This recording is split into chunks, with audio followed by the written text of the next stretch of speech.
Hi, good day. I am pleased to share with you my experiences and my knowledge in the teaching profession. Please tell us about yourself. What are your interests and hobbies? I am Mrs. Rosal Joy S. Dalisay, and my co-teachers used to call me Mrs. Dalisay, but my pupils love to call me Teacher Joy. I have been in the teaching industry for almost 8 years, and since I am continuing in this profession, I make sure that my pupils are having fun yet fruitful and successive learning experience with me. I am a person that has a positive outlook in life, especially in dealing with the different diversities of learners that I have in my class. My interests and hobbies are hanging out with my friends, spending time with my family, singing, and also cooking sweet delicacies from our town. Are you involved in extracurricular activities that you could coach or supervise? Definitely yes.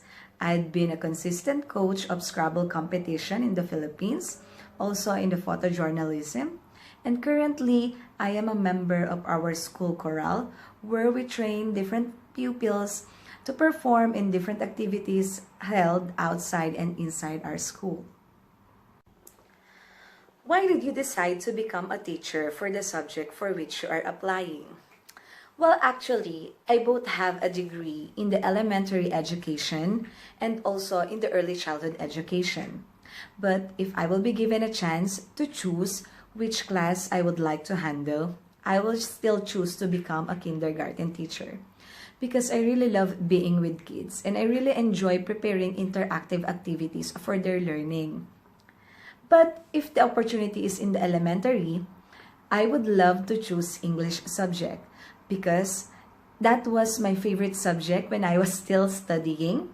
And also, that was the subject that I handled during my practical teaching and also during my first year of teaching. Are you currently employed as a teacher?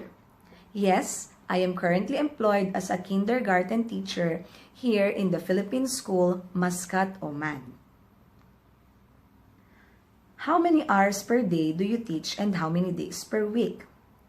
I teach 5 hours per day and 5 days per week.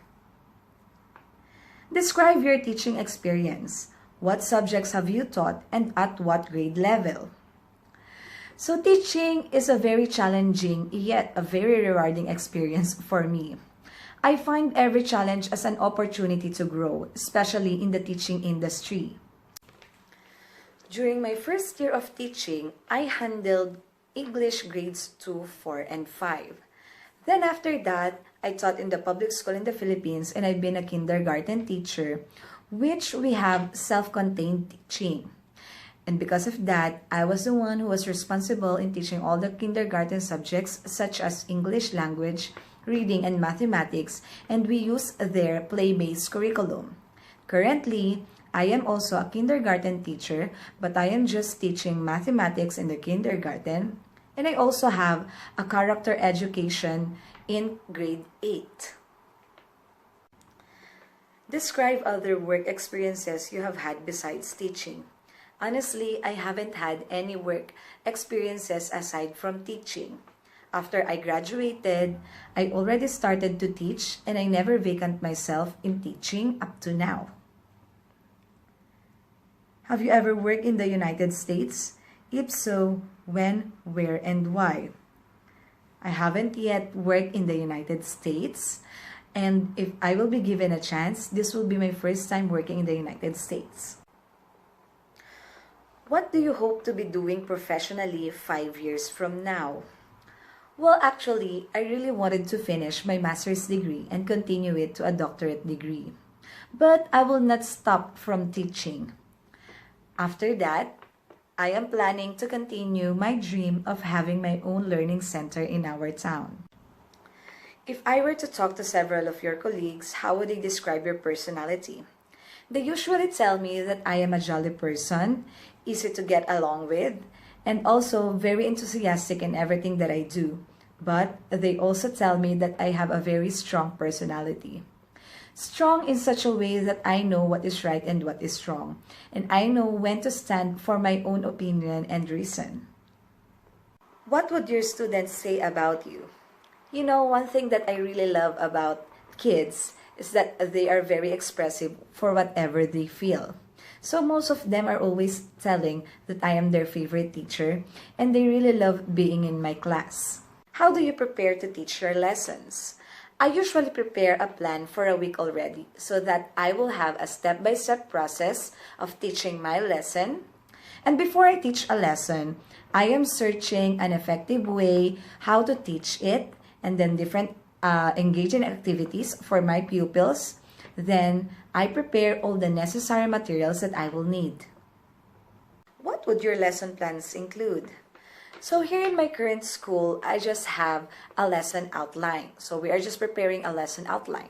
So there in my lesson outline, I write the objectives and then the topic or the lesson that I will be teaching, then the learning strategies and activities that I will use, and after that, I also put the assessment forms that I will be using, formative or summative, and also at the end of my lesson outline, I write a reflection.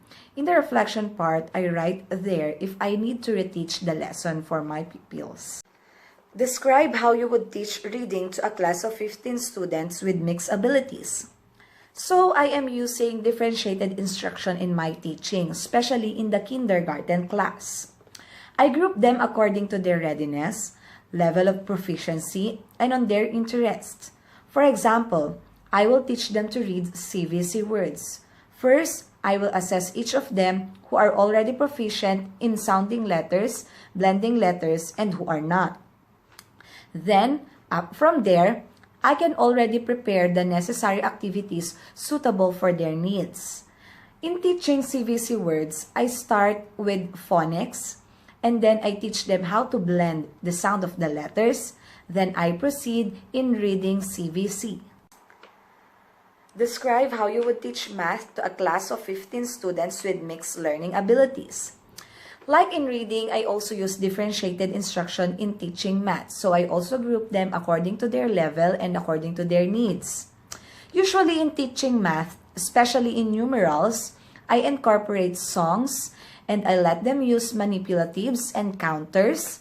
And also, I am searching for different interactive activities that will catch their interest. Think about a class that you have taught recently. Talk about 2 of the teaching strategies or methods that you use. Aside from differentiated instruction, I am also using hands-on learning and play-based learning, especially in my kindergarten class.